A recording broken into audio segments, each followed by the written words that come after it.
एक पति पत्नी थे। हुआ क्या कि उसकी पत्नी जो थी बड़ी तेज थी, बड़ी तेज। पति एक शब्द बोले तो पत्नी तुरंत 5 बोल दे। पति जो भी कहता था पत्नी तुरंत जवाब देती थी। अब बड़ा परेशान हुआ, कैसे जिंदगी जिए।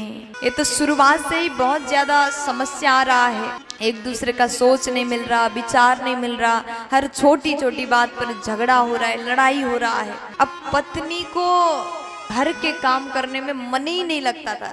24 घंटा आईने के सामने बैठना और अपने मुख को सजाना, चेहरा को सजाना। पति बड़ा परेशान, ऑफिस से आता था काम करके थका हुआ, घर आया, पत्नी रोटी भी दे तो जली हुई रोटी, जली हुई एकदम कड़क सा रोटी। पति भी बड़े देर से खाता था, देर लगा करके चबा चबा करके दाल में भिगो भिगो कर खाता था।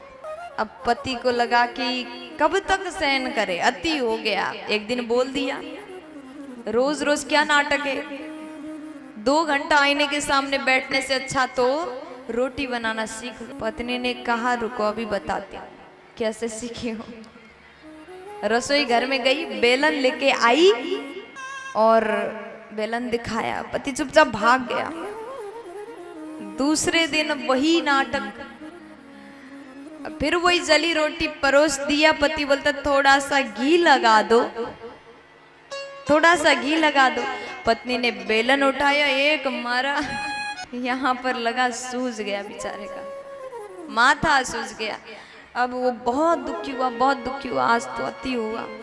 घर से निकला, उसी समय उसके दोस्त ने फोन किया, कहाँ हो भाई, आओ थोड़ा सा नाश्ता कर लेते हैं।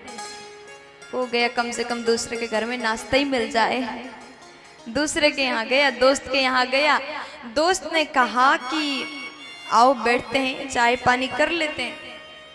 बैठा और ये बेचारा वाला जो पति था ना, उसने कहा कि देखो एक सवाल करना है, एक सवाल करना है। तुम दोनों, मतलब तुम दोनों, अपने दोस्त से पूछता है तुम पति पत्नी अच्छे से रहते हो? बोले हाँ बढ़िया से रहते हैं। क्या है कि तुम्हारी भाभी बड़ा अच्छा भोजन बनाती। अच्छा। बातों बात में उसने कहा कि भाई यहाँ क्या हुआ, क्यों सूझ गया?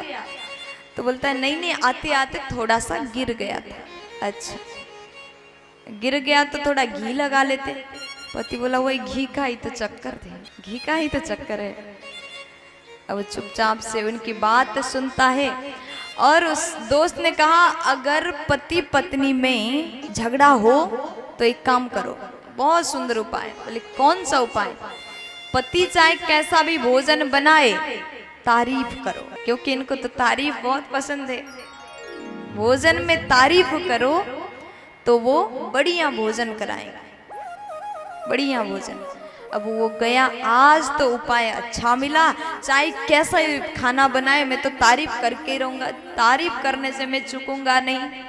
घर गया, अब वो गया, कुछ बना है, भूख लगी है।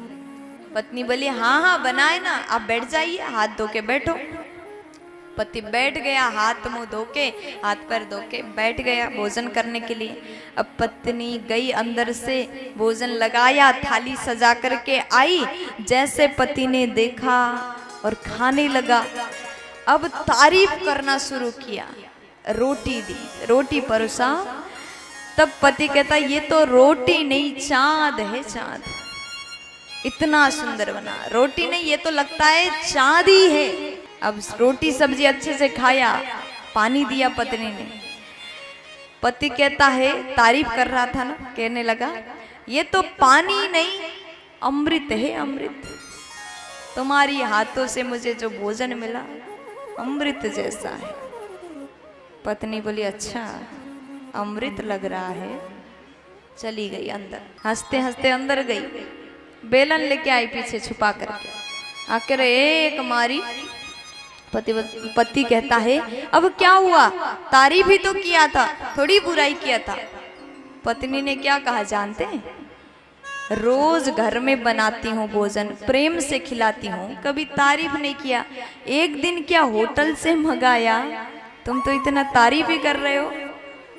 होटल से मंगाया तो तारीफ कर रहे हो। फिर मार पड़।